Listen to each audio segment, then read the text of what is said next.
The Galactic Council convened in a massive chamber, its vaulted ceilings shimmering with the light of countless stars. Representatives of the most advanced civilizations in the galaxy gathered, their forms as diverse as the worlds they hailed from. Luminescent beings floated beside towering reptilian figures, while crystalline entities hummed in unison with gaseous creatures encased in glass. Despite their differences, they shared one trait, an unwavering confidence in their collective superiority. At the center of the room stood the human diplomat, a lone figure in a simple suit, dwarfed by the grandeur around him. His voice was steady, though the weight of his words echoed with foreboding. "If you harm us, humans will hunt you forever. We will not forgive. We will not forget."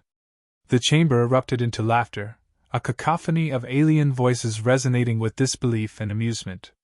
The Council, secure in their advanced technology and millennia-old alliances, dismissed the warning as the desperate bluff of an inferior species. To them, humans were a recent addition to the galactic stage, barely capable of faster-than-light travel and hopelessly naive about interstellar politics. The laughter subsided, but the smugness lingered. "Your kind is audacious," one council member said, a serpentine grin spreading across its scaled face. "But audacity without power is meaningless." The human departed, his words hanging in the air like an unheeded prophecy. The Galactic Council's disdain for humanity was not without precedent. For decades, they had treated humans as a curiosity, a primitive species punching above their weight. But their arrogance had deeper roots. The Council had long orchestrated subtle incursions into human territories, exploiting Earth's rich resources and manipulating interstellar laws to their advantage. When human colonies on the frontier began to grow, the Council saw them as a nuisance rather than a threat. Raids by opportunistic species, tacitly approved by the Council, became common. Entire settlements were pillaged, their inhabitants left to fend for themselves. Earth's initial response was diplomatic. Emissaries pleaded for intervention and fair treatment.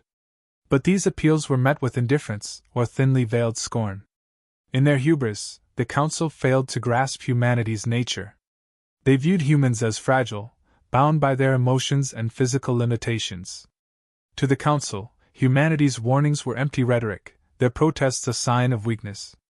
Advanced civilizations, with their superior technology and deep-seated traditions, saw no reason to fear a species barely a century into space exploration. The human warnings grew sharper after each attack, but the Council dismissed them as the whining of an overreaching child. "They lack the means," one counselor remarked during a closed session. "They lack the will." And so, the raids continued, the Council secure in the belief that humanity would never dare retaliate. It was on a distant frontier world, Eden 5, that the Council's miscalculation became painfully clear. The colony, a burgeoning hub of human ingenuity, was attacked by a Council-aligned species seeking to claim its resources. The raid was brutal and efficient, leaving behind scorched earth and shattered lives. Entire families were wiped out. Survivors, bloodied and broken, could only watch as their homes burned. The attackers left, satisfied with their spoils. They believed humanity would grieve in silence, as they always had. But among the wreckage, a single transmission was sent. "Remember the warning." It was a message born of despair but carried a chilling undertone. The news of Eden 5 spread quickly, reaching Earth and its colonies. The images of devastation sparked outrage, but beneath the anger lay a grim determination. For years, humanity had been underestimated, mocked, and exploited. Now, they had nothing left to lose. The Council received reports of the attack but dismissed its significance. "Another unfortunate incident," a Council member said with a wave of its limb. "The humans will bark, but they will not bite." Their arrogance was unshaken, their underestimation of humanity unwavering. What they failed to realize was that Eden 5 was not just a colony, it was a tipping point. The survivors of the attack were not calling for justice. They were calling for vengeance. And humanity, for all its perceived frailty, had spent centuries mastering the art of survival. The Council had laughed at the warning, but the laughter would not last. A lone Galactic Council warship drifted through the void, its crew complacent after what they thought would be a routine patrol near the edges of human-controlled space. Without warning, the darkness came alive. Civilian ships, once thought to be mere freighters or transports, emerged from the shadows. Their hulls bristled with makeshift weapons and reinforced plating. The Council crew scrambled, caught off guard by a swarm of vessels that shouldn't have posed a threat. The humans didn't fight like the Council expected. Instead of engaging in standard fleet maneuvers, they attacked with precision and chaos. Small, fast-moving ships acted as decoys, drawing fire away from heavily armed vessels. Improvised boarding parties disabled the warship's systems, their movements coordinated as though choreographed. By the time the Council warship's captain realized the scale of the ambush, it was too late. The ship was crippled, its crew forced to surrender. The humans didn't destroy the warship. Instead, they stripped it of its weapons and left the survivors to drift. When rescue finally arrived, the crew delivered a chilling message carved into the ship's walls. "We told you!" The ambush wasn't an accident, or a desperate act. It was a statement, deliberate and calculated. The Council dismissed the attack as a fluke. A lucky hit, they called it. They attributed the success to human desperation rather than skill. But whispers began to spread. Alien merchants spoke of human ingenuity, how they had turned civilian ships into weapons, how their strategies defied conventional logic. Council-controlled media worked tirelessly to suppress these rumors, presenting humans as reckless amateurs. Yet the fear persisted.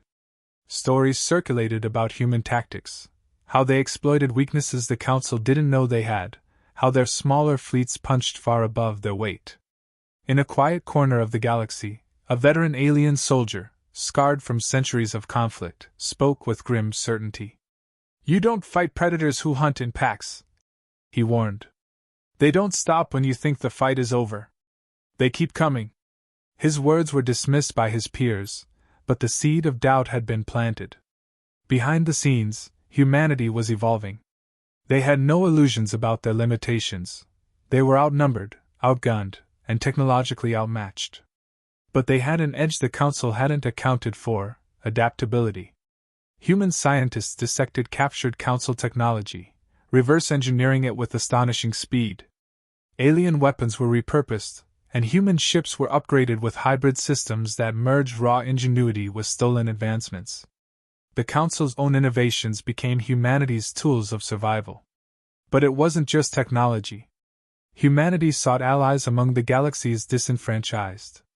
Rebel factions, mercenaries, and outcast species, those abandoned or exploited by the Council, found common cause with the humans. Where the Council saw weakness in emotion, humanity saw strength in unity. They forged alliances built on shared grievances and a promise: a galaxy where no one would live under the Council's thumb.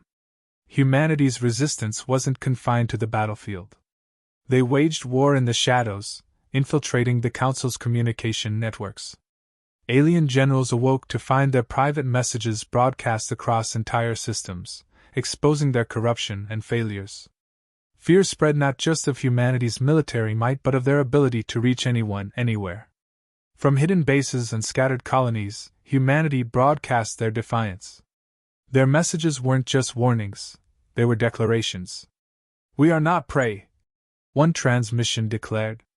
"You thought us weak. Now you'll see what desperation and resolve can build." For every Council raid, there was a counterstrike. For every victory the Council claimed, there was a growing legend of human resilience. Slowly but surely, humanity began to shift the balance of power, one act of defiance at a time. The silence of space was shattered by the precision of humanity's strikes.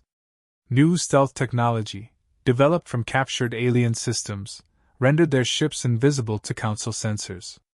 Entire fleets slipped past patrols and defenses, emerging without warning in the heart of Council-controlled space. Key facilities, outposts, refueling stations, and supply depots fell in rapid succession. Coordinated attacks disabled vital infrastructure, leaving the Council scrambling to restore order. The strikes were surgical, designed not for conquest but for disruption. Supply lines collapsed, ships were stranded, and communications networks were thrown into disarray. Alien soldiers, once confident in their superiority, now feared every shadow. They spoke in hushed tones of human ships that seemed to appear out of nowhere, striking with unerring precision before vanishing into the void. The Council's confidence began to erode, replaced by a growing paranoia. Humanity's ability to strike anywhere, anytime, became a nightmare they couldn't wake from. As the attacks continued, the cracks within the Council began to show. Accusations flew in closed-door sessions, with member species blaming one another for the escalating crisis. The once unified front began to fracture as old rivalries resurfaced. Some species, particularly those less directly affected by humanity's strikes, questioned the wisdom of continued aggression. "Why are we fighting a war we didn't start?" one representative demanded, their words met with murmurs of agreement. Smaller factions began withdrawing their support, citing the growing risks to their own systems. Humanity exploited this chaos with chilling precision. Hacked Council communications were leaked to the public, revealing betrayals, corruption, and the true extent of the Council's failures. The revelations sowed distrust, not only among the Council species but also among their citizens, who began to question the competence of their leaders. Council-controlled media struggled to maintain the narrative, but the damage was done. Humanity's psychological warfare had taken hold, turning the Council's strength, its unity, into a weakness. The myth of humanity grew with every passing day. Alien merchants spoke of phantom fleets, human ships that could strike anywhere, destroy anything, and disappear without a trace. Stories of their audacity spread far beyond Council borders, reaching even neutral and hostile factions. Council generals, desperate to understand their enemy, began studying human history. What they discovered only deepened their fear. Time and again, humans had faced extinction, whether through natural disasters, internal conflicts, or external threats. Each time, they had adapted, endured, and emerged stronger. Humanity's pattern of relentless survival was not a fluke, it was their defining trait. An alien historian, tasked with analyzing humanity's rise, summarized the sentiment with bitter irony. "We thought humans were prey," they wrote in their final report. "We were wrong. They are the predators we never saw coming." What began as whispers of fear had become a roar of inevitability. Humanity was no longer an underdog. They had become a force of nature, one that the Council, for all its power, was woefully unprepared to face. The Galactic Council's core world, a fortress of unimaginable defense, stood as the heart of their power. Layers of orbital platforms, warships, and planetary shields surrounded it, a testament to millennia of dominance. Yet even this bastion of security couldn't prepare for what came next. Humanity's assault began with a cascade of confusion. AI-controlled decoy ships flooded the system, mimicking the energy signatures of massive fleets. The Council's defenses scrambled to engage, firing at illusions that blinked in and out of existence. Moments later, an electromagnetic pulse rippled through the system, disabling key defensive platforms and leaving entire fleets blind. Then came the real attack. Swarm tactics overwhelmed the remaining defenses as waves of human ships, smaller but faster and more maneuverable, darted between the chaos. They exploited every gap, every weakness, forcing the Council's fleets to spread themselves thin. Ground-based systems fired desperately into the void, hitting nothing but empty space or their own ships. Humanity's precision was terrifying. They didn't waste firepower. Every strike was deliberate, targeting critical infrastructure, command centers, energy reactors, and communication hubs.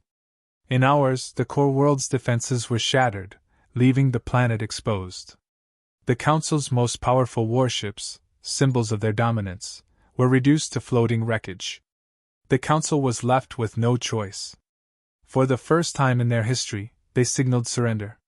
Humanity's fleet didn't bombard the planet. They didn't annihilate the Council's leadership. Instead, they transmitted a single message. "If you come for us again, we'll do more than hunt you. We'll end you." The Council chambers, once filled with arrogance and laughter, were now silent. Leaders of species that had once mocked humanity stared at the destruction wrought upon their core world. Entire factions began to retreat from the council altogether, unwilling to risk further confrontation with a force they now understood to be relentless and uncompromising. The council reflected on their mistakes, their hubris. They had seen humans as insignificant, a mistake that had cost them dearly. They hadn't understood what humanity truly was: survivors who thrived under pressure, predators who never stopped hunting once provoked. Humanity's rise left an indelible mark on the galaxy. To some, they were heroes who stood against tyranny. To others, they were a nightmare that proved even the most advanced civilizations could fall. A final broadcast from the human fleet echoed across the galaxy, delivered in a voice both calm and chilling. "We asked for peace. You chose war. Never forget what happens when you underestimate us." The message lingered, a warning and a promise. The Council, and the galaxy, would never forget.